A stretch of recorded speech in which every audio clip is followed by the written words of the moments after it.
I would like to inform everyone that Sean Driscoll, the authority's communications director, is making an audio recording of today's meeting. Is there anyone else making an audio recording of today's meeting? If so, please identify yourself by pressing the raise your hand icon, or if you're joining by phone, press *9 on your keypad and you will be recognized. Please state your name for the record. You don't see anybody. Thank you, Sean.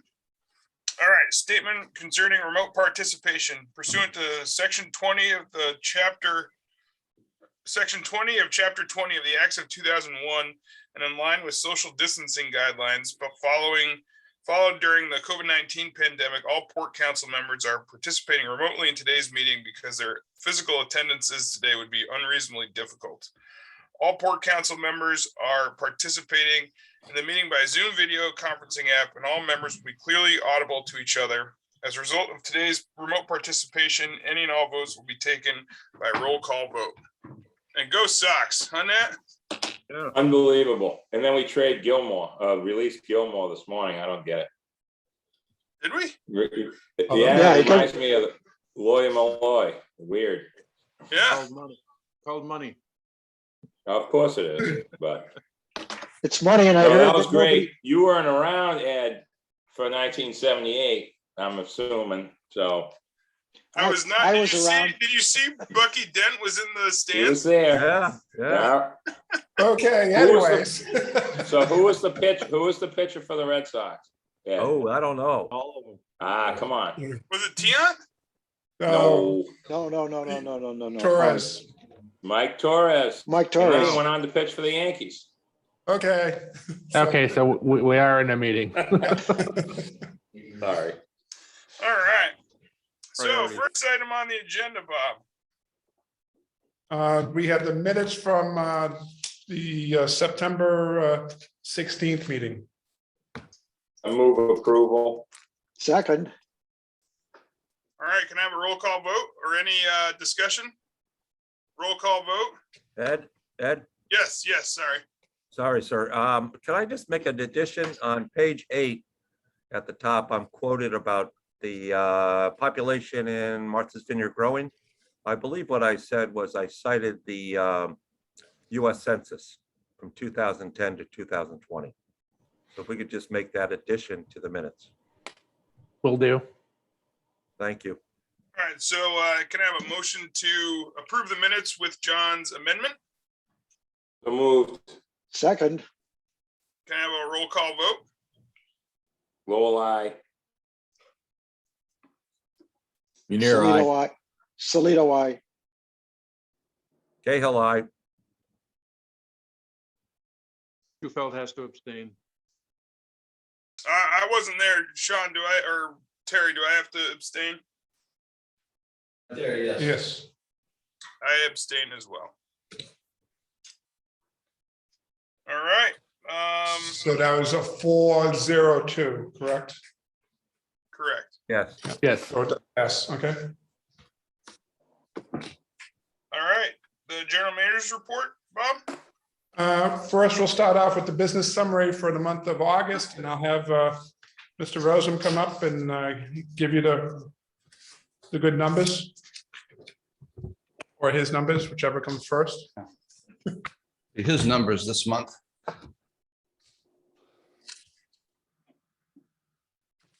Morning, everyone. Morning, Mark. Morning, Mark. Mark. Morning. And so Oh, wait, before I start.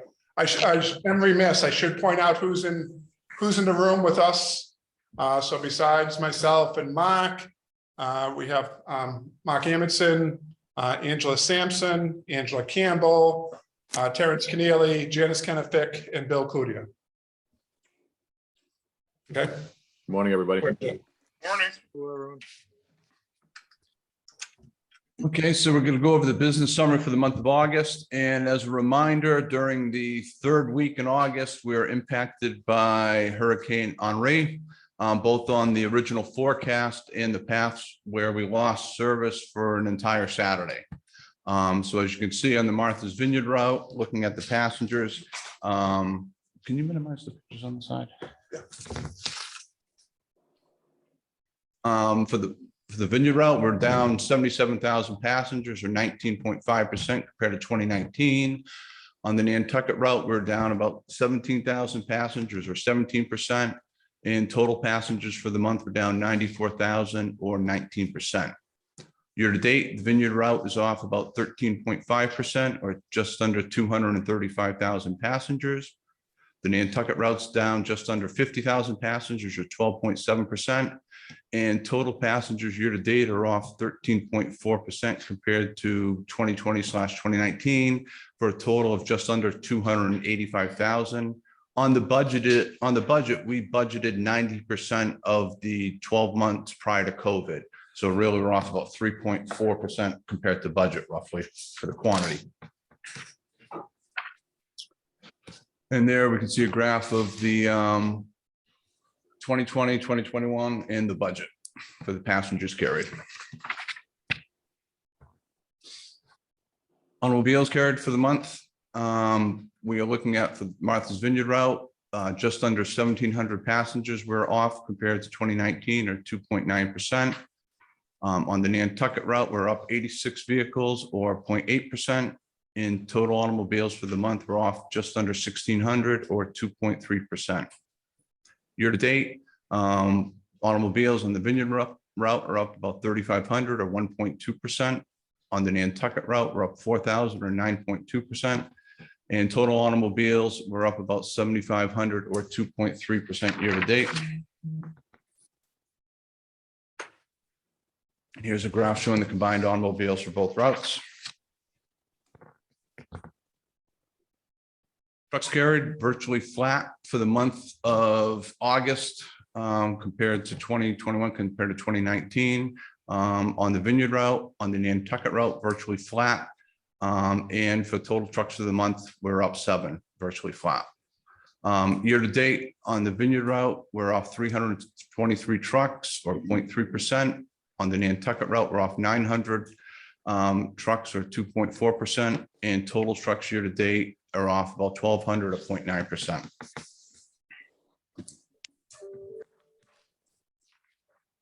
Here's a graph showing the vehicles for the trucks comparing 2020, 2021 and budget. Okay, here's the cars parked for the month of August, comparing 2021 versus 2019. On the Vineyard route, we're off 18.4%. On the Nantucket route, we're off about 9.3%. In total cars parked, we're off just under 5,600 or 16.6%. Year to date, both routes combined, we're off about 16,000 cars parked or 12.9%. Mr. Chairman, can I just ask Mark a question about that? Sure. Mark, is that, when you say cars parked, you don't mean permit holders? Like, No, these are daily fee parked you cars. mean like the big, yeah, that's Yes. what I thought. I just want to make sure that's what you're talking about. Thank you. Correct. And here's a graph illustrating the difference of 2020, 2021 in the budget for cars parked. Trip summary for the month of August on the Vineyard route, we had 4 trips canceled for mechanical, 40 for weather. On the Nantucket route, we had 2 trips canceled for mechanical, 24 for weather. Year to date, both routes combined, we have 54 trips canceled for mechanical, 274 for weather. Okay, for the month of August, financial snapshot, we had operating revenue of $18,929,000, which was lower than budget by just under $400,000. Other income of $498,000 was higher than budget by $139,000. We had operating expenses of $9,717,000, which was lower than budget by about $181,000. Income deductions of $322,000 was lower than budget by about $500. And putting this all together, we have a net operating income of $9,388,000, which was lower than budget by $69,000. Year to date, our operating revenue is higher than budget by about $2,467,000. Operating expenses year to date are lower by $1,175,000, which totals $72,488,000. Net income for the year of 16,020,000 is higher than budget by just over $4 million.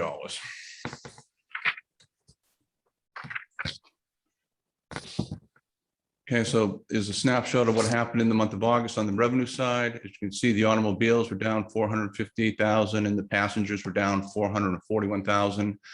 Those are the big drivers as expected with the storm that impacted us on that weekend, as well as some of the bigger events that didn't happen this year where there was no fireworks on the Vineyard, as well as I believe the Pops and the Nantucket were canceled as well. Year to date, looking at the automobile revenue is up about 3%, freight revenue is up about 5.3%, and passenger revenue is off about 4%.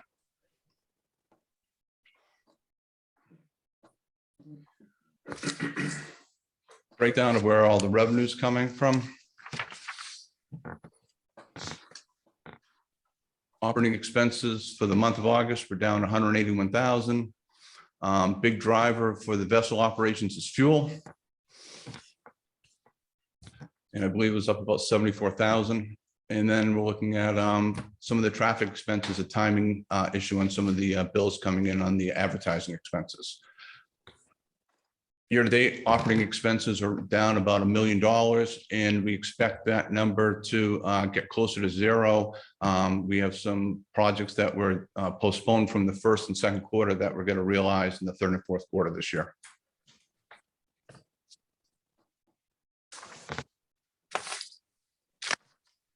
And here's a breakdown of where the operating expenses are going for the month and for the year to date. Any questions? John? Mark, Mr. Chairman, can I ask Mark a question if I could, please? Sure, John, you're on mute, just so you know. There we go. Go ahead, Joe. Okay. The question I have is I'm getting a lot of calls from merchants in Oak Bluffs. I'd like to know, since the beginning of May, when we started coming into Oak Bluffs, how many trips were supposed to come into Oak Bluffs and how many trips were diverted from Oak Bluffs and what that percentage was. Because it seems this year there's been an awful lot of trips diverted. And I know a couple of the selectmen and the merchants have been asking me questions about that. Why so many diversions this year? You don't have to give me the answer right now. Yeah, so will an email suffice? You want That would be to fine. Yeah. Yep, so we'll Yeah. put that together and we'll break it down by month, if that Yeah, works. if you could, because it just seems that there's an awful lot this year. Okay, we'll take care of that and send that out to you. Thank you. John? Thank you, Ed. Mark, question, on one of your earlier slides, you had a line item for other income. What was that other income? Other income includes license fees, it includes interest income. I'm sorry, that was for you, that was a question for you. As Bob says, license fees, interest income, the bond amortization, and the bond amortization is the main driver on that number, because we went from, as we mentioned during the audit committee, we went from the straight line method to the effective interest rate method, where the amortization of the discount or premium, excuse me, correlates with the outstanding bond, you have bonds outstanding, as well as the interest payments. So originally we went in a straight line, so that's why you're seeing that number there. Okay, thank you. Any Apologize. other questions for Mark? Now, Bob can't help himself, as you know, old tricks, being the previous treasurer. Force of habit. And then last month, we talked about the directional traffic. And I have a couple graphs to put up to see how that is going, if you guys don't mind. That'd be great. John, if you could put up that PDF, please. Yeah, just give me 1 second. Sure.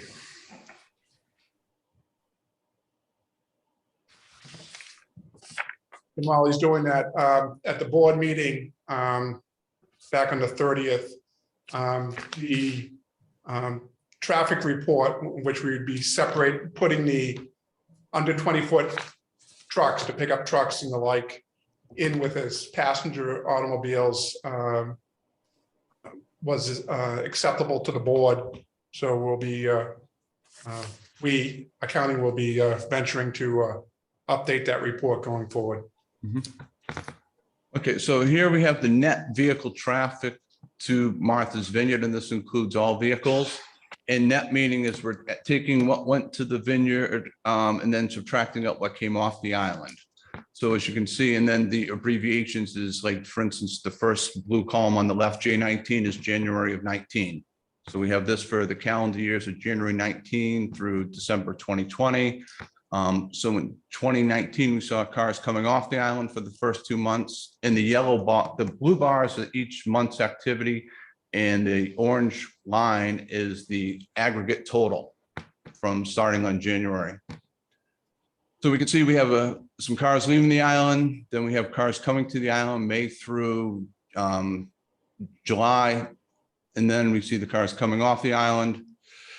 And then at the end of 2020, we have 2019, we had about 1,700 cars on the island. And then what we're looking at, net cars on the island as of December 19.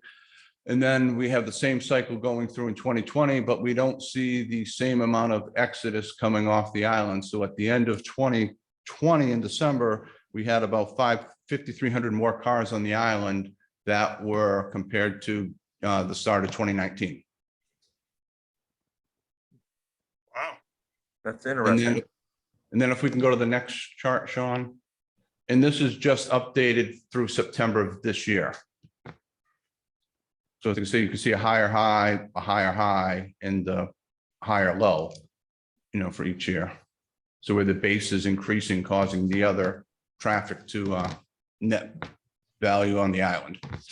So as far as our traffic numbers, the amount of vehicles we're transporting is roughly the same. When people say there's more vehicles on the island, it just, as Nat Lowell's point before, is there's just more cars in the garage.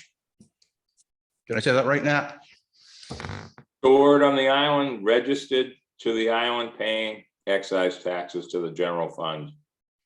So here it is on Nantucket for 2020 for vehicles.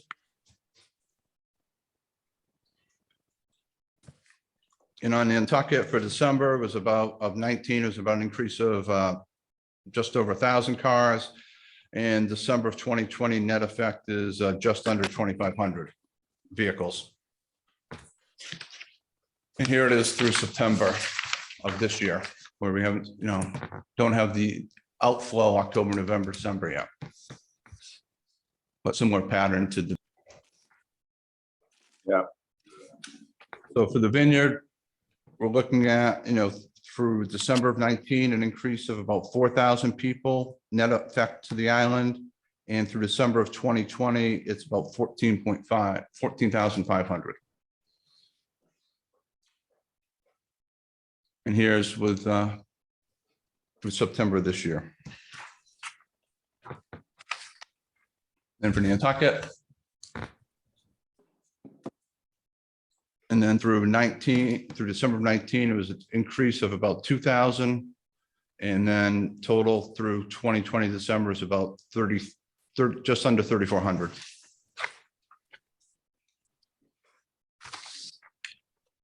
This is interesting. Nat and John and Joe, are you guys hearing like this a similar story in other municipal services? The airport is what's driving it now. The Highline is, if Mark had their numbers up, I think he said the last meeting they were just down a little from 19. They're not down as much as we are, but they're not up. They're down a little. But it's the airlines now that has changed I guess when they say emplanements, Mark, I never understood that word. That doesn't mean planes. That means people. Yep. Empeoplements, I guess, should be the word, or something new, fluffy for 2021. But that number should be through the roof when those come in. I don't know how that works. Mark, do you get that stuff from? No, we don't have the reports. No. So if I may, so actually the emplanements only count people that are getting on the planes and at the airport, not the people that are getting off. So it's only one direction, the emplanements. Yes. Right. Oh my God. Sean, you can take the slides down if you don't mind, Sean. John? Yeah, I mean, there's emplayments and then there's deplayments. The other interesting thing about that number is emplayments are only tracked, at least here on the Vineyard, commercial aircraft, not private. Yeah, And you and I, Nantucket and Martha's Vineyard have a lot of private emplayments. yeah, but that's the kind of, out in the wash, I think, a little bit. That's sort of like boats pulling into the marina, John, I think, they're always there, they just look different. You know what I mean? Fancier, more. Yeah, it's not included in the numbers, my point, but what I heard is that numbers, even though they're increasing at the airport here on Martha's Vineyard, is that they're not anywhere near the level of 2008. Nantucket's airport has become kind of I guess I would call it like green light, sort of like the hub of sort of us, I guess, for the airport. There are people taking the Bass Ferry into Island to get to the Vineyard from Nantucket, or to Hyannis from Nantucket to get to the Vineyard, which I found out 2 years ago and have been shocked ever since I found that out. But I think that that rental cars numbers, I have no clue about those either, but that might help us figure out the changes that have been made in travel, people coming here that are renting a car that are not actually even taking the boat to get here.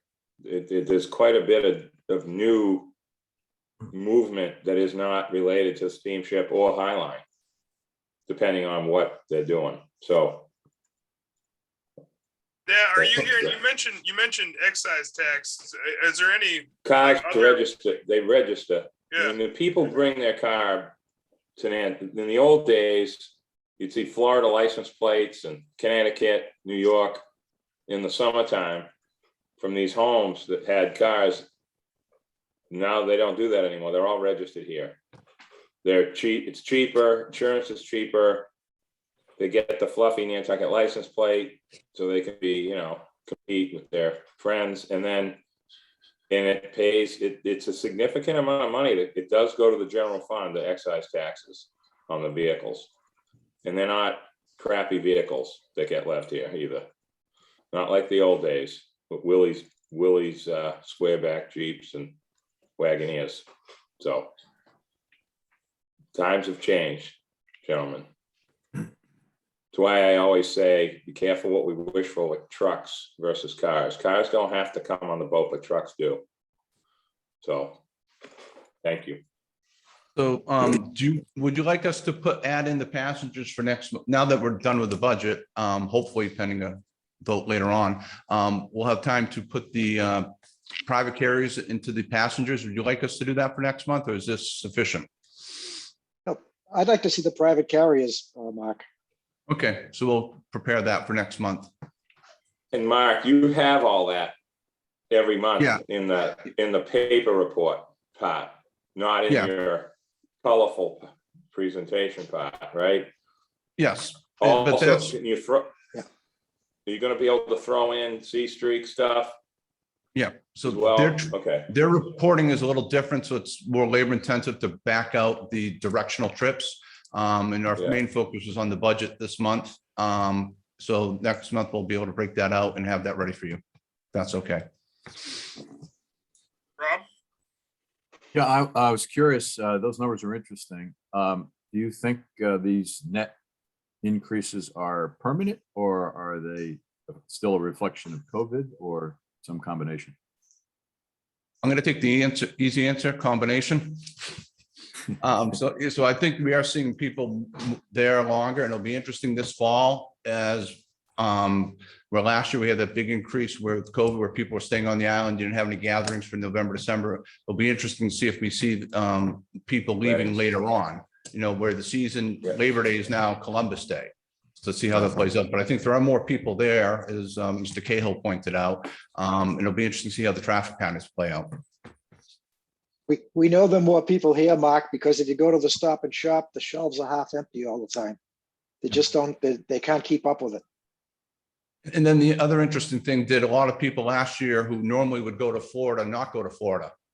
That's true. That, Yeah, so all that factoring in this year where things are more, not as normal as they should be, more normal than last year. It'll be interesting to see how this plays out.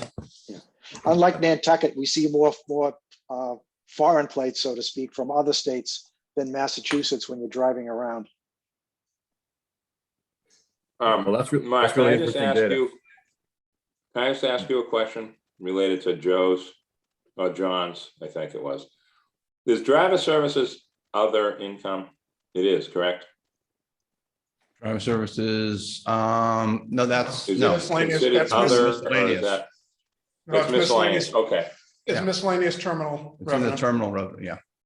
okay, very good, thank you for that, and this month, well, September, it's pretty busy with the boats, and our schedule, we get the, we got the same schedule we had last year, they're running that third trip with the Gay Head during the week, it's pretty busy, and it'd be interesting to see how this month's comes out, Mike, Mark, compared to 19, because it's busy. Like there's a lot of movement. I call it catch up. And that's one of the things that we haven't, been able to really kind of figure out. But as far as like building permits and the work that got delayed during COVID at the beginning, it's now on the sort of the downswing of all that. We were busy all summer, people working in houses that normally wouldn't be getting that kind of work done in the summertime because they were finishing jobs. So we're still dealing with all that. And I think you're going to see September should look pretty good with vehicles. Yep.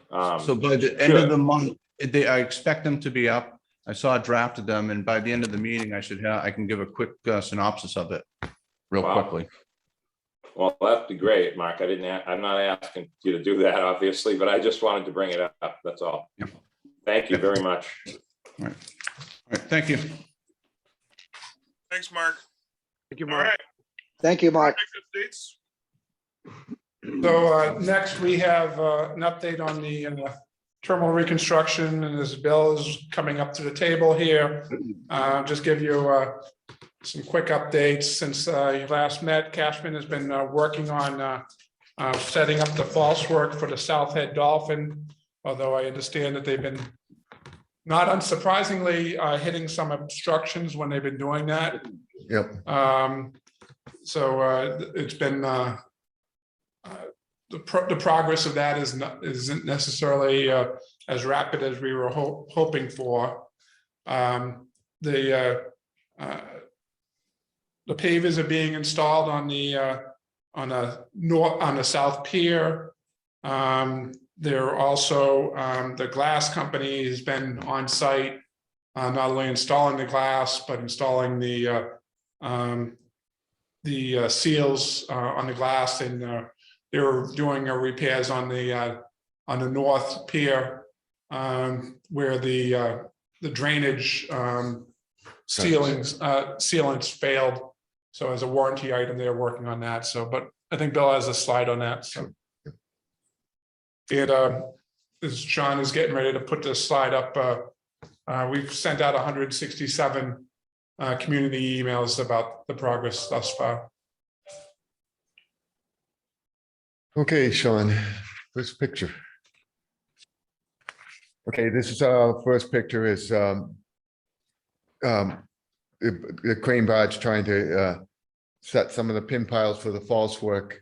As Bob said, some of these piles took 2 days to get in, but I think for the most part, we got the pin piles in, and we anticipated having problems here. So, and the goal isn't to drive them deep, but we just want to get enough tow so that we don't blow the sheet piles out when we stop pouring concrete. Next. This is the barge arriving on Monday, September 13th, early morning. The crane barge came up from New York. Next, Sean. This is a tack that the masons put down for the asphalt bedding for these pavers. Next one, Sean. You can see the pavers and the asphalt bedding, they're starting to set that. That's 3/4 done now. At this point, all they have left is the ramp going to the pier. Next. There's some gutter repairs. They're working on this. This is a seals. They're working on the glass seals for the south pier. And as Bob mentioned, they're doing gutter repairs for both canopies. Next. This is just the barge loading materials and equipment prior to starting work on the South Head Dolphin. Next. It's just a view of the slip one as it is today. Just got a few more a little more dolphin work to do, and hopefully we'll be done by the end of January. That's the goal. Next. Just another overhead view of the crane loading equipment. They were setting it there in the south corner, and then lifting it onto the barge with the crane. Next. The fence too. And a fence. You can see the south property line fence. The neighbors are thrilled with it. Next. This is some gutter repairs on the that they're working on. It's worked out really well. I think they got a good system, and the vendor is very happy with the workmanship they did. Next. All right, to date, the original contract was a little over 43 million. To date, we have about 13 plus million change orders, which is about 31% of the contract. Total contract price is about 56.5 million. Waterside estimate was 53.6 million, and we're over our estimate by about 3 million. I'll take any questions. Well, it is beautiful. I don't know that I've seen a lot of water for an infrastructure that's so pretty. So that part's starting to come alive, which is nice to see. I think having the benefit of architects administering this contract has added that beauty, and it's impressive. You're right. Any other questions? Hey, Bill, any desire to take a stab at what you think the final number will be? We're getting close, Rob. I got probably 2 or 3 more change orders to go to the board with it. I'll just give you a wild ass guess here, would be about 3 million. Total, right. Thanks. We do have some credit. We still have some credits that need to be applied. There are some quantities and some of the materials that need to be used that they ended up not getting to, so we'll end up getting credits at the end of this. So, yeah, I think the line item credits is close to 900,000. So we are getting some. Would this be close to almost $60 million then? I think. Well, we're at 56.5 right now, so it should 3 be. million? Yeah, well, no, I think the 3 million is what you're saying. This number, right? It's not an additional 3 million. No, I'm saying it isn't. No, it's over that right now. We're currently 3 million over our estimate, and I'm saying in October we probably will have an additional 3 million. So it's almost 60 million. Right. Thanks for sticking your neck out, Bill. I know that people cut it off all the time, but we got, we got to do the two change orders that are big is the anti-scour mat in slip 1 and the additional support work we have to do on MP 24. Those are the two big items that have come up at the board meeting next month. And then we got some contract administration with BIA that's gonna be a couple $100,000, I believe. I haven't seen the final number on that yet either. I asked them to revise it. So that's where we're at. Thank you. One quick question, Chair. Sure. Bill, I remember, I would say a couple of years ago, probably a year and a half, 2 years ago, I had asked why we had eliminate the wash mat that now you're looking to put in. Are you finding that you're thinking you're going to need it, obviously? In slip 1, we need it, yes, because the sheet piles that were on the south side, on the south corner, are only down about 19 feet, and that's that whole area. We're having a lot of trouble with a boulder field there. So the anti-scour and riprap that we're putting in there is to keep the toe of those sheet piles in place and not, have all the prop wash erosion that we're getting in the other slips.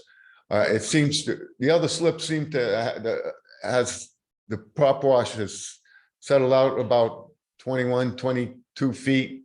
So I think we're safe. The design is good to -26. So I think we'll settle out and hopefully save some money and not have to do all the slips. Was that part of the original contract to have that the mat in there originally, or was that an add-on at that point? That was an add-on when we realized, the island home was causing so much prop wash erosion, and we're a little concerned about the design number of -26. Okay. It seems to have settled up. So we permitted it all 3 slips. But we know we need it here in slip 1 because the sheets are only down 19 feet, and we were hoping to get them down to -35 or -40. Okay. All right. Just remembering back when we had talked about those earlier. So thank you. All right, thank you. So Rob, your facility is going to have to match this one, right? In beauty. I had to stay on mute to say what I was saying. All right, Bob, what's next? So next, we have an update from Angela on the SQMS. Morning, everyone. Hello, Angela. Actually, Morning, Angela. if I may backtrack, actually, I'm sorry. Just to let you know, so in terms of the landside project, BIA Studios is continuing to work on the design development, and our goal here is to have a community session later this month on where they stand at the 40% design development. So we don't have a date at this point, but we anticipate that it will be in the month of October. Sorry for that. Now we have Angela. Thanks, Bob. So at the last board meeting, I presented some slides that I'll be showing you this morning as well. So Sean, if you could present those slides for me. Thank you. So currently, to catch everyone up with our SQMS certification roadmap, we are currently in status or phase 5. We are slotted to be in phase 6, which will be our SQMS internal audit in 2022. Next slide, please. And then in August and September, we had on-site visits from the SMS LLC consultants. And their recommendations were that they are now going to take a step back and allow the steamship to be have our middle management really own and promote and practice the VOM and the TFOM, really drive this project. And that way we can have our middle management really demonstrate to our teams on the use of our policies, our procedures, our checklists for the VOM and the TFOM. And other observations included tag access. So currently senior captains and senior chiefs can create a work order. And as the way that workflow stands, that could impact our SQMS certification. So we're working on ways to mitigate that and rectify. Some great observations that the consultants saw, but there was excellent execution of MARSEC level drills and great housekeeping aboard the vessels in the terminals. And the operations were professionally run in terms of boats running on time, in terms of great customer satisfaction, feedback when they were encountering our dock workers, our ticket sellers, etc. So now I'd like to open up for any questions that anyone might have. Any questions for Angela? So Rob, it's a great report. Thanks for that update. Is there going to be a set of like metrics that help to measure the success of each of these programs and at what level of detail? Yeah, so we're working with SMS LLC to work on the next steps of what the metrics are now that they've conducted the site visits. So we'll keep you guys posted. Great, thanks. Thank you. Any feedback from the teams or from the folks that they interviewed? Obviously, we got feedback from SMS LLC, but any feedback from Steamship Authority employees? Yeah, so we've had really good feedback in terms of utilizing our deck and engine logbooks. We've had the chiefs and the captains provide us feedback all along the way of what's working or what may not be working with the logbooks. We've had team members on the terminal side requesting to have team meetings so that they can get accustomed with the TFOM because they really want to get a handle on it so they can become familiar with this. This is something that is a living, breathing document. This is not something where the intention is to say, okay, we've accomplished this task. This is a manual that's going to sit on the shelf. And so we haven't been getting that during the 2 on-site visits. So that's been really good news to hear. That's great. Any pushback? I mean, it is to be expected, right? Change is hard. If there's an employee that's been doing something for X number of years, why do we have to change? And that's a great opportunity for us to come in and educate and realize and really drive home the importance of having an SQMS because it affects everyone from every department, whether it's on the marine side, the terminal side, the accounting side. And that's why we have a series of processes and procedures and checklists to mitigate risk and to decrease employee injury. So that's been our main driving force on this. That's great. Well, if you need any additional, I'm sure staff, but obviously the Port Council and the board are very interested in this and in its success. So nice work. Thanks so much. No, it's really great to have all of your support during this. Thank you, Beth. Thank you, Angela. So next, we'll have a quick update from Sean on website. Morning, everybody. Hi, Sean. So just a quick update on the website redesign project. As you guys know, the bids were opened on August 16th, and we received 16 proposals for the project. And our project team has been in the process of thoroughly and diligently reviewing all of those and scoring each proposal. The project team met first on September 10th, and we had another meeting this past Monday, October 4th. And following that, we've identified some of our top candidates, but we do have some additional due diligence we want to do before presenting a recommendation to the board. And given the timing, the project team is now expecting to bring that recommendation to the board at its November meeting instead of our October meeting. But we have several really excellent candidates, so I'm confident we're going to select a great partner out of this. We just want to make sure we dot our i's and cross our t's, as it were. So almost to the finish line on it, but I'm happy to take any questions if anyone has any.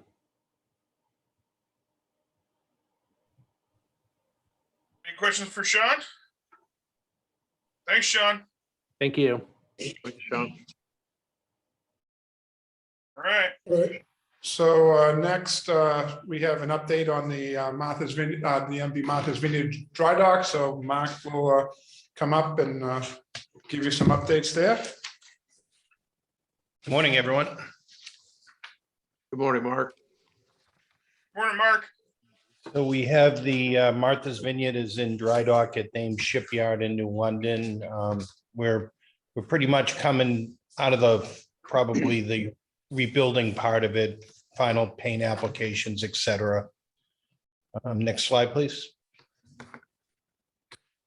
So one of the things we've found is we're doing some structural steel renewal on the freight deck through years of diminution, salt, et cetera. We're getting ahead of it, and some fairly large sections, but it won't impact the delivery date of the vessel.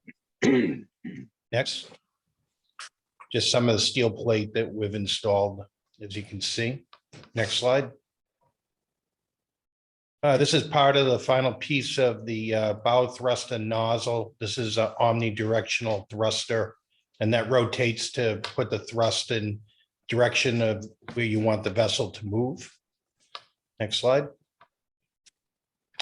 And we're doing the final installation of the port tail shaft assembly after changing out the cutlass bearings. So the highlights of the docking, we'll put a new purifier installation, overhaul bow thruster, blasting coat, freight deck, as well as statutory US Coast Guard requirements. And the financial summary, the contract price, 1.423 million. We've got about 97,000 in credits. And we've got a change order blasting coat of the freight deck. So right now we're about $1.4 million, and I see that we'll be very close to our original number at the end. Any questions? Nice work, Mark. Thank you very much, everyone. Thank you, Mark. All right, so next item on the agenda is the proposed draft of the 2022 reservation timeline. In that presentation, we have a breakout in terms of when we be doing the Head Start and mail our internet for each route. We're early this year, that happened January 5th through the 11th. We're looking to be doing this on January 11th through the 17th of next year. The general internet opening for the Nantucket route will be pushed back accordingly and that would be on January 18th through the 24th. And then the Martha's Vineyard general internet opening would be on the 25th through the 31st. We'd be opening up telephone lines, telephone and opening would be on February 1st of next year. And the deadline for the Head Start transfer would remain on May 15th or 30 days prior, whichever is sooner. The hours the last couple of years for the general internet opening, and this is a draft, so we're still vetting some of this, but for the general internet openings, the last few years, we had staff at our Mashpee office there starting at 5 a.m. We're looking at having support staff there, so that way if customers have any questions before we actually open up the internet lines for it, we're looking at what that time needs to be, but the consensus right now is that it didn't seem to be necessary at 5 a.m., particularly on the subsequent days. So we may be looking at moving that to just slightly before we open up for the internet openings. We've also included when we're going to be doing the openings for the fall schedule next year, the winter schedule in the spring. And we have to get that spring date. I think it's going to be May 14th. I think the draft that you have shows that we weren't quite positive on that.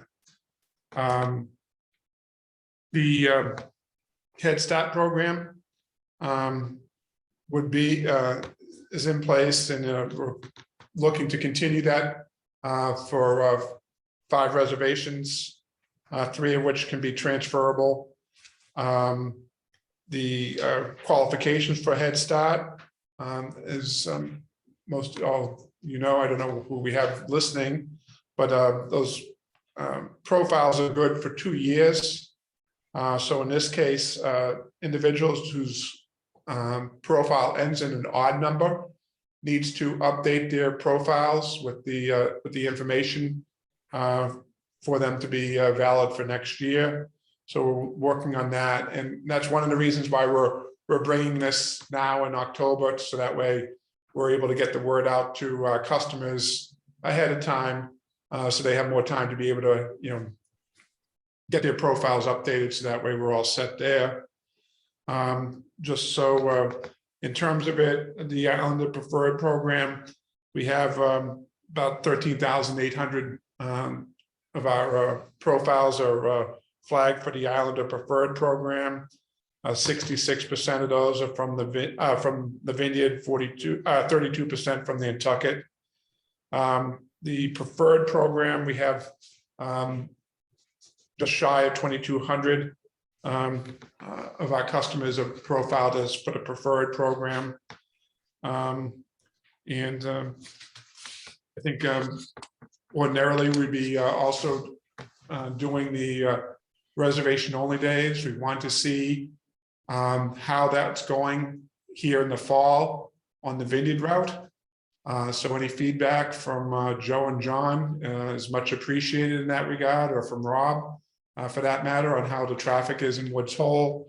But we'll be finalizing our recommendation on the day of sailing days, and what we're going to be doing with the Blue Line and standby days, as well as I think at next month's meeting we'll be coming back with an update on the preferred spaces and the program for both islands, on what our recommendations are in terms of any adjustments to what we do for preferred space. So this is for informational purposes, so we don't need a vote on it, but I'm happy to myself or Angela Campbell will be happy to take any questions you may have. Bob, if I may, I had somebody from Connecticut stop me on the street the other day. They were coming down, and as they pulled down into the ticket booth there, they were hoping that they could get on an earlier boat. There were spaces on that boat. They were given a piece of paper with a telephone number and told to call to make a reservation for that particular boat. That's my understanding of what they told me. Why wouldn't it be possible for them to pull into the parking lot, get in line, go into the ticket office and make their reservation, instead of having to leave and call to make the reservation? Yeah, they should have been able to do that, or even online if the space was available. But the issue may be is that there may have been vehicles that end up going ahead, and until those are updated in the system as being used on a previous trip, that's why the space sometimes is not showing as being available until that update process goes through. So it could be a timing issue in that regard. But again, we'll look at that. We need to make sure that those tickets are getting entered promptly, so that way it's freeing up the space. Okay, thank you. So they just couldn't go on the boat, Bob, like standby? They can't do that, even if there's room? They have to be told to leave? Is that really true? Yeah, on day of sailing on the Vineyard route, unless their profile as an excursion, they can't go into the Blue Line, which is the standby. What is the standby line on a reservation only day? And if they're from Connecticut, they wouldn't be profiled as excursion. Oh, wow. Okay. Great. I'm glad that doesn't happen here. I'd be That was one of the doing reasons, something Nate, else. that Nate, Bob and I had talked before about having standby every day, but everybody Yeah. would have to report to Palmer and line them up there. And then as there was spaces on the boat, send them down to Woods Hole. I think it needs to be like 5 cars at a time at the dock or something. There needs to have that's yikes. Okay, I'm not gonna say a word. I'm right here with my coffee. John? Question for Nat. Thanks, Ed. Question for Nat. How is it run on Nantucket? Like a different company. Just Talk to me. you're on standby and the next person gets on the boat that fits, that's the next person. So I think that one of the differences being is that the Boats don't frequency. leave with space. The difference, one of the differences being is that the frequency of the number of trips on the Vineyard route versus the number of trips on the Nantucket route is so different. And, you know, in that case, vehicles that would be there for the next trip, the following trip would be put on as go-aheads. We have more of that occurs on this route than on the Nantucket route. On the Nantucket route, they do have, on the island itself, the standby lists, customers will get on that standby list, and then there'll be a text will be sent to them ahead of time for them to come down to be staged to the agents take a look to try to figure out based on what loads that they have and what size vehicles, trucks that they have on, you know, an estimation of how many vehicles they're going to be able to get on as standby. So they'll call, you know, they'll notify that many of them to come down and be ready to board. So.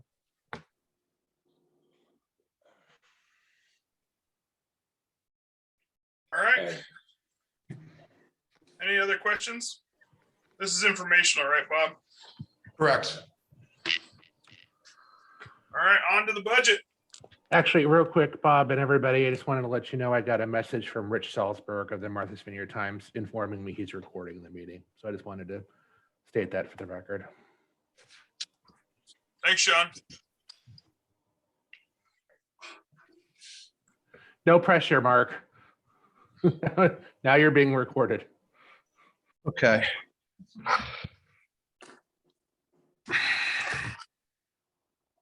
And to my left, this is Courtney Olivera. She's the assistant treasurer. Many thanks to her and the accounting team for helping putting together the this year's budget. So I want to give kudos where kudos are due. And she'll be joining us for the presentation today.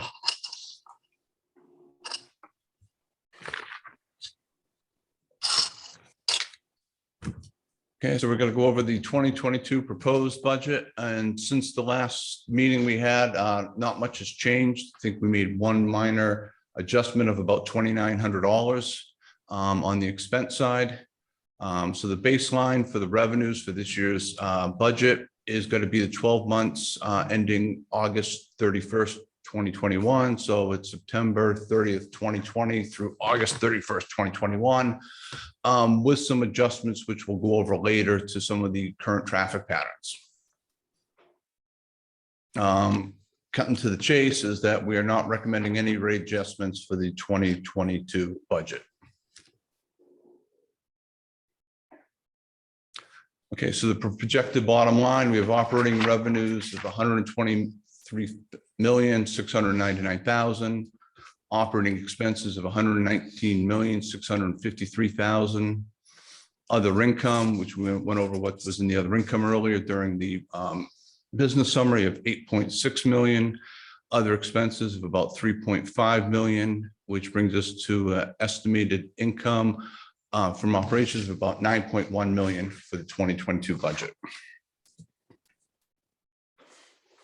And Courtney will go over the highlights of the operating expenses. Okay, this slide is showing the largest operating expense changes between the 2022 budget and the 2021 budget. Vessel fuel oil is up almost 2.18 million or 36.5% versus the previous year. We are budgeting $1.81 to $2.49 per gallon in 2022 compared to this year's budget, which is $1.75 to $1.88 per gallon. Currently, we are hedged through the third quarter of 2022. Next is payroll up 2.1 million. This is based on the operating schedule and the current budgeted level of employees. Pension and benefits up just over $1 million. This is partially due to the unemployment expense increase of $450,000. The unemployment rate has changed from 1.8% in 2021 to 2.8% in 2022, an increase of 56%.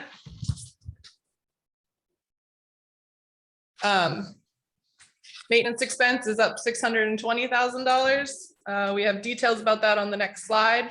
But before we switch over, I wanted to also touch on training expense because there was a question at the last Port Council meeting. Training expense is $776,000 has been budgeted for training in 2022, up $300,000 over this year's budget.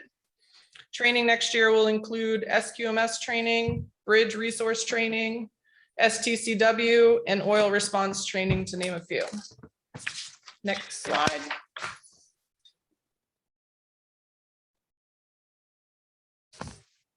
Okay.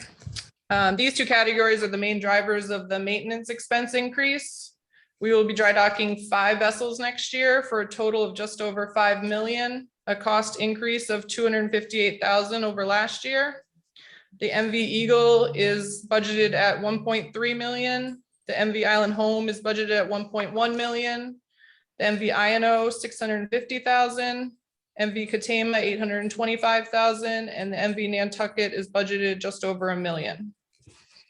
We also have terminal, dolphin, and dock repairs. Almost 3.7 million has been budgeted for projects including dock repairs in Vineyard Haven, slip work in Hyannis, HVAC work in Vineyard Haven, tents in Nantucket for the passenger area, and pier decking in Oak Bluffs. The 2022 expense is $81,000 higher than the 2021 budget, an increase of 2.2%.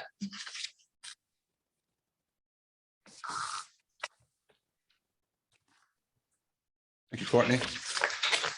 So for the revenue projections, as earlier stated, they're based on the 12 months prior, with traffic ending on 8/31/21. We did make some adjustments to the passenger traffic, adjusted those numbers from September through February. We're in the Martha's Vineyard route. We increased some of the passengers by anywhere from 4 to 10%, 4% in roughly the September through October range, and then 10% in the January, February range. On the Nantucket route, we actually decreased the conventional ferry passenger assumptions and increased the fast ferry passenger assumptions for next year. So looking at this, the parking revenue, we're expecting that to increase by about 1.9%. Freight revenue increased by about 1%. Automobile revenue about 0.3%, and passenger revenue decreased from the previous budget of about 445,000 or 1.5%. We also made some adjustments to the vehicles, for the automobiles on the Vineyard route. We're looking at changing some of the allocation mix between the standard fares and the excursion fares. We'll reduce some of the standard fares in the for the fall and increase some of the excursion ridership for both routes. This is a breakdown of where the revenue is coming from. And you can see the major 3 categories: the automobiles, freights, and passenger, followed by the remaining categories. All set, Sean?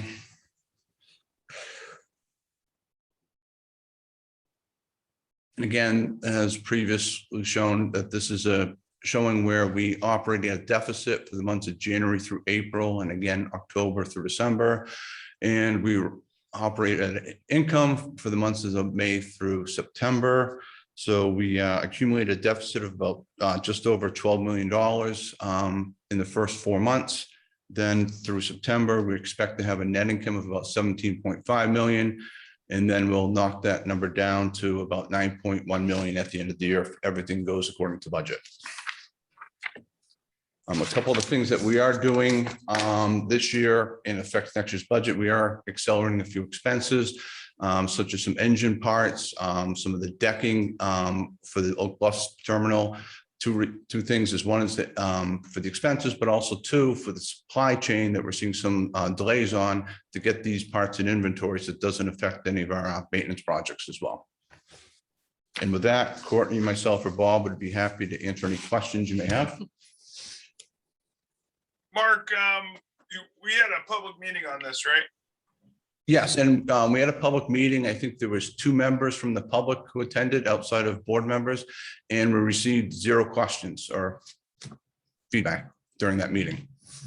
That was last Friday. I believe it was from 10 to 10:30. Yes. So we almost had, so. All right. Questions, comments? Mark, Rob, maybe I missed this slide. Is there, I saw some mix between variances from the 2021 and from absolute numbers for things like maintenance. Is there a slide that captures the actual numbers, not just the variances? There's no slide, but it's in the packet. Where if you look at I think it's the 3rd page on the business summary. Actually, in the highlight on the front page of the write-up, it shows the difference between the 2021 budget and the 2022 budget for actual numbers on the cover sheet. And then additionally, on the 4th page, it breaks down the line items.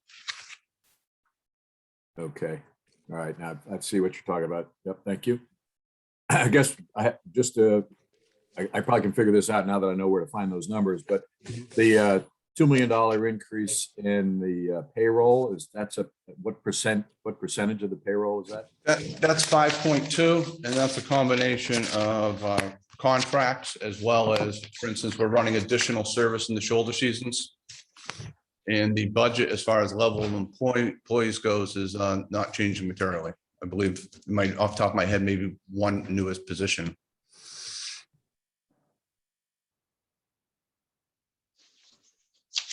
Okay, thank you. Just to be clear, the slides that you just presented, they're not in the packet, that's correct? Slides were not in the package, and I can email those out if you would like those. Yeah, they are just in the package, Rob. So I think if you refresh your book after the meeting, it should be there, but we'll email it as well. Okay, thank you. Thanks, Rob. Any other questions? Comments? Nat? Oh, I'm afraid to say anything now, so I'll just quiet. Do we Okay. have we need a motion, right? We need to approve this, correct? Yes. Bob? Yes, it'd be helpful for Mark to bring it to the board with the board council's blessings. All right, I'll entertain a motion to Make approve. make a motion to approve the 2022 budget. I second that motion. Any discussion? All right, I'll take a roll call vote, please. Lowell, I. Salito, I. Veneer, aye. Cahill, aye. Washburn, aye. All right, Thank Good you. job on that. Thank you. And I would again thank my team. They did an excellent job, put a lot of hours in for us, so it's really appreciated. That's obvious. I have the Mark. September, yep. So I have the Thank you. September numbers, if anyone wants to see them real quick or hear them. That was fascinating. While he's getting that. We can't I put did that have- car on the boat though, on this room, but we got these numbers. Oh, I'm gonna start putting some Irish cream in my coffee or some kind of Oh, my God. morning something. start. For the passengers, for the Vineyard route, compared to 2019, we're off about 6.4%. On the Nantucket route, off about 2.6%. The interesting thing was the fast ferry was only down 1.5% on the Nantucket route compared to 2019. Automobiles, the Vineyard route compared to 19 was up 7.5%. Nantucket was up 13.4%, combined 8.4% compared to 2019. Trucks, the Vineyard was up 4.5%. Nantucket was up 0.8%, combined 3.5%. But keep in mind, 2019, we did have some storms in 2019 that impacted the amount of trips that we could run. But we didn't have anything canceled, Mark, right? Like we had, weddings, everything was sort of happening without any interruptions other than that. I mean, I can't remember that, but does make a difference when there's like on the Vineyard route, that storm affects the Vineyard more than Nantucket because they have more, there's more people coming, more cars, more trucks that don't come because of that. I believe from memory, there's a couple nor'easters that came through in September. It was? So, yeah. Okay. I don't remember that, obviously. All right. So that's to answer Mr. Lowell's question, how we looked, and we should get those numbers out today compared to 2019. And what did we, Mark, I wasn't listening perfectly to the presentation, which was really well done, by the way. But where was the diesel? Where's the fuel oil budget? What are we doing with that? Between hedging and then what we think, and right now it's, over 70. So I'm just curious what we're gonna do. Yeah, we're hedged through September of next year, and we're actively looking at hedging the October, November, December, and layering in. So we have prices ranging in our budget anywhere from $1.81 to $2.49 a gallon.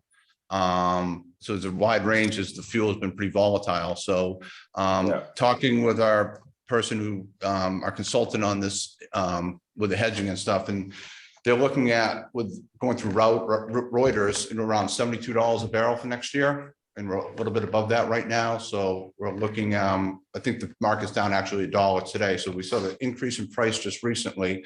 Not only did it affect the pricing, but the options also, the hedging costs came up more expensive. So wait and see a little pullback and then to execute a little more for the fourth quarter. So we're sort of there now, like with what we're doing. Our quantity, like, in other words, what I'm saying is if the price stays in the 70s, we're not gonna see a situation where we might have to have some kind of a rate increase for the fuel next year. If it stays in the 70s, no. That's correct. Okay. Yeah, so we're at 75%. I actually looked up the exact quantity. So it's 75% of the usage for next year. And how are things going with a contractor that we never had before? They seem to be doing pretty good. I talked to the guy the other day for a while when I was over there. Direct Diesel.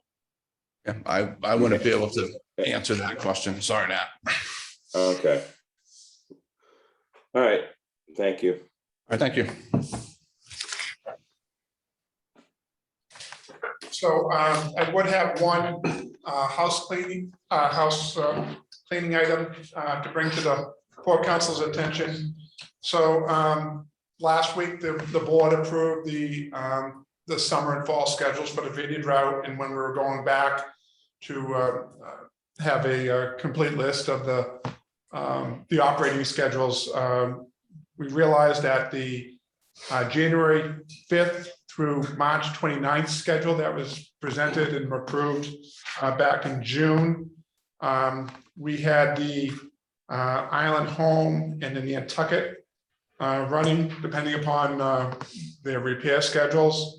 But there's actually a period of time from February 25th to March 29th that both of those boats will be unavailable. So the MV Woods Hole will be running in place of those vessels from February 25th to March 29th. So it's just a house cleaning. It doesn't change the schedule itself. So the Woods Hole will have a little bit more of vehicle capacity than the Nantucket, but less vehicle capacity than the Island Home. So again, that's just a house cleaning item. Thanks, Bob. All right, any old or new business? If I may, Mr. Chairman. Sure. Bob, is there any way with this transfer bridge in Oak Bluffs that something new can be built so we don't have all these diversions all the time because of this transfer bridge? Could there be extra cables put on there so that if one cable snaps, it would still be safe for cars to come on and off, or passengers to come on and off? Yeah, so there's a couple things with the transfer bridge over in the slip in the Oak Bluffs. The Katamer or Sankaty, if they're running that route, they need to not lay up against the fendering system in order for them to be squared up with the transfer bridge, because the beam of those vessels is different than the Martha's Vineyard and the Nantucket. So that's why we tend to see more versions of those vessels than we do of the Martha's Vineyard in Nantucket. The issues that we have been with the swells. We did have an incident earlier in which I believe it was the Martha's Vineyard was at the dock, and a passing vessel caused enough of a wake that it caused the passenger gangway to dislodge from the vessel. Thankfully, there was no one on it at the time, but it was a matter of seconds that happened. So sometimes they're, even though they may be able to dock there and not use the passenger gangway, they sometimes are reluctant to do that because of having passengers having to have to come down and transit over the transfer bridge itself. We can look at the cabling system. We did have a couple issues with that where those wakes can cause have caused those cables in the past to snap.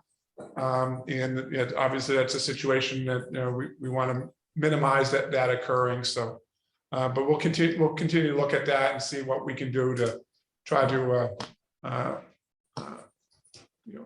minimize the number of times we have to divert. The captains, speaking with the captains, they don't like to be diverting either. They prefer knowing what their schedule is and where they're going. So, who makes the call on that, Bob? The captains? Well, the captains, and they'll talk with the terminal agent to get a condition report before they head over. So, okay, thank you.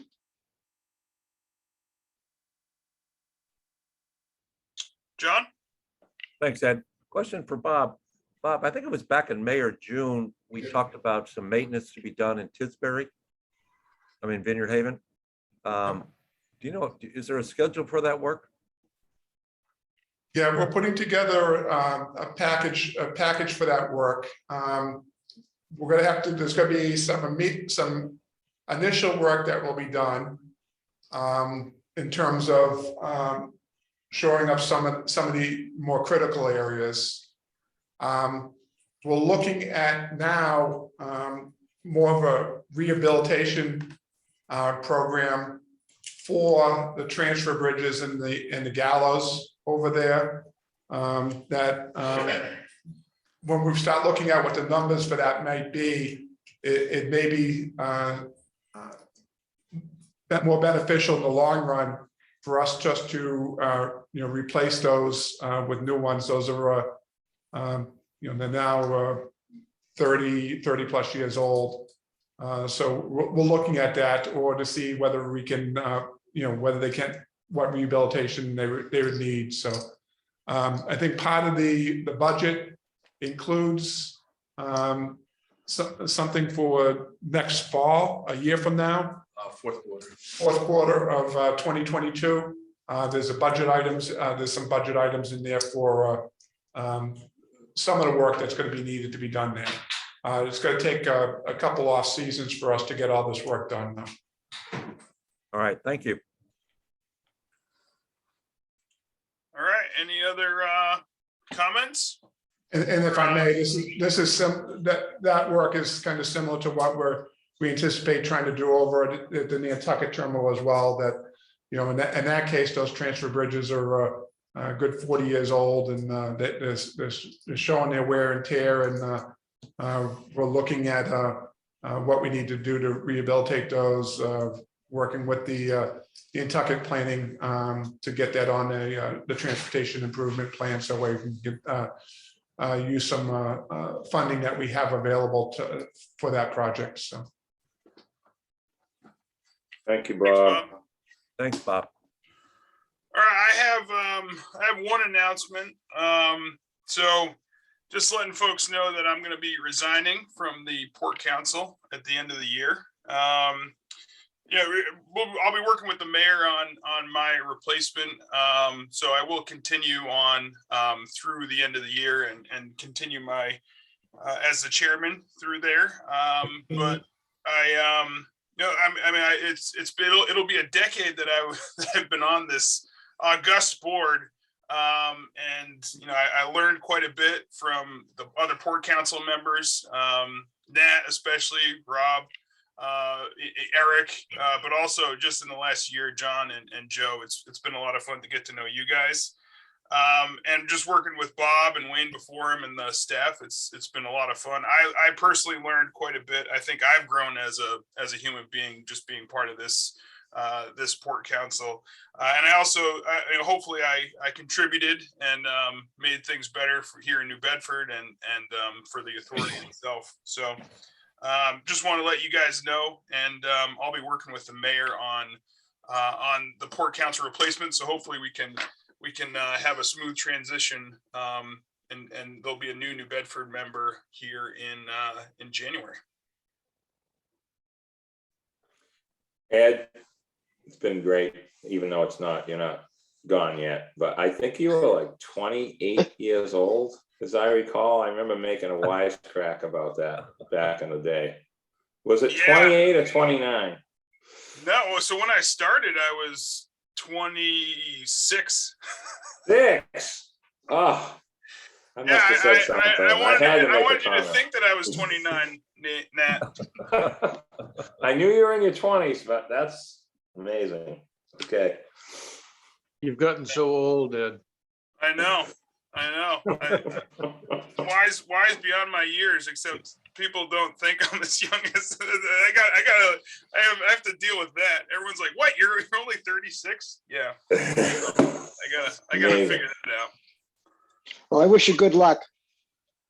Thank you, Joe. Appreciate it. Yep. Yeah, All thanks. Thanks for, obviously you're handling this just the way you've handled everything else. A good transition to allow everybody to plan and New Bedford to plan. That's a really wise thing too. So that's really appreciated, but I really value knowing you and I hope that continues. Yeah, absolutely. I'll still be in New Bedford. I'll still be certainly, working with Crowley. I'm still part of the maritime community in southeastern Massachusetts. Hoping to build some of that even more so here in southeastern Massachusetts over the course of my day job. So I will still be around. I'm also still involved. The mayor asked me when I left as the port director to stay on as the New Bedford Ocean Cluster. So I'm the vice chair there. So I think Rob will be probably working together in some way in your day job as well. But I mean, I love the Cape. I love the island. So you guys will still be seeing quite a bit of me. Thanks, Ed. All right. Well, Ed, on behalf of myself and the rest of the staff, you'll be missed, but we wish you well. Obviously, you've brought a lot to the table, and we appreciate that. I think made us a better staff by some of your questions and that. So again, thank you. Thank you, Bob, and the staff. All right. Any public comment? Mr. Malkin was first up. Hey, Jim. He's still on his boat. No. Ed, best of luck in your new job. It sounds like it's going to be fascinating, and you'll be able to take some of your experience with you. So best of luck with that. And thanks for the learning I've picked up from you in the past 18 months as well. I do have a couple of questions, one question and then a point I want to make.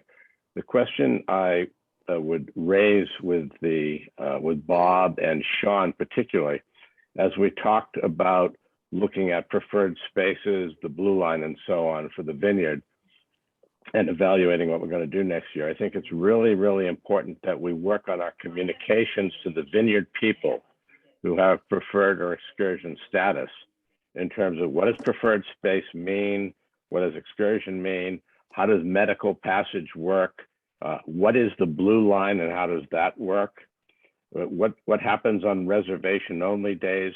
We need more and we need better communications because people, particularly the excursion people, most of them don't understand this stuff. So I'd really push on that because most of what we get is something that I saw Nat's hair burning on, is people who preferred excursion people from the island go to the website, there's no spaces available, and then they go down and all of a sudden they see boats leaving with space on them. And it drives people crazy and there's no rational, easy explanation. It has to do with cascading stuff through the day. It has to do with smaller trucks versus bigger trucks versus et cetera, et cetera. So better communication on what these programs mean and how to use them would be very, very helpful. So that's sort of a request that would help, I think, for the island. The other thing I'd ask the Port Council specifically to be aware of is, as you know, with our vote for the summer schedule next year, seasonal schedule, we also are going to have the long range task force charged with working with the authority to develop an RFP for freight service to New Bedford or a non-Cape Woods Hole port. And in its role as of the Port Council, in the role as a financial advisor to the board, the RFP is going to be a very delicate balancing act. We want some commercial entity to come in and do this successfully, and we need to help them. We want to help with traffic on the islands as well as on the Cape and Woods Hole. But we also have an obligation to the fiscal responsibility of this entity. And in the prior Port Council meeting, it was mentioned that one of the things that goes continually through the winter when we're losing money are trucks. So as we look at this RFP and the balancing act, I personally, and I expect the other board members, will be looking to the Port Council for its involvement and its analysis of this RFP as it impacts the costs and the revenues of the Steamship Authority on a go-forward basis. We want it to be successful, but at the same time, we can't subsidize it with losses from the Steamship Authority. So I would urge you to be aware of that and consider that as this process moves forward. So thank you. Thank you, Jim. Rich. Hi, good morning. Morning. I was wondering if anyone might be able to answer why the Katama appeared to shoot a column of flame out of its exhaust stack yesterday.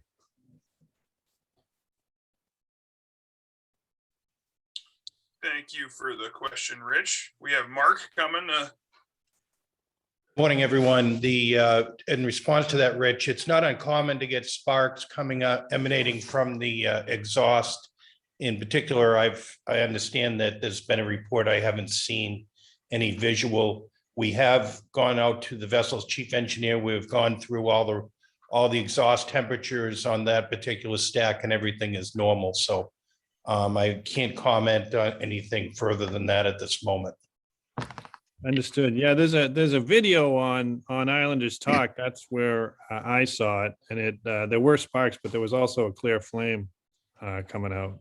When that does happen, what tends to cause something like that? Generally, that would be a result of unburnt fuel, or again, I can't comment. All I can say is all of our exhaust temperatures are normal. Normally, you would see an increase in exhaust temperature for something like that. We'll be reviewing it with the engineering staff. Understood. Thank you. And one other question, if I may, and forgive me if you folks have already made an announcement about it. We saw that a Highline boat came into the Vineyard Haven terminal this morning. Is that something that was scheduled, or is there something special going on? Yeah, that wasn't something that was scheduled, so I'm not sure whether they had an issue with their, the dock over in OB, but we've worked with Highline in the past, so that way we know that their vessels, can use our facilities if need be. That they have their radius on their bow will match our docks. So.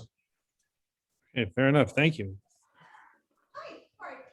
Thanks, Rich. All right. I think that's all we have for anyone else in the public want to have a question? No, I don't see anybody else, Ed. All right. I'll entertain a motion to adjourn. So moved. Second, Second, All right, roll call vote, please. Cahill, aye. oh, aye. In here, I. Cahill, aye. Salito, I. I'm sorry, Salito, I. Shufelt, aye. Washburn, aye. All right. Thanks, everybody. Thank See you. you. Thank you. Thanks. Bye now. Take care, you guys.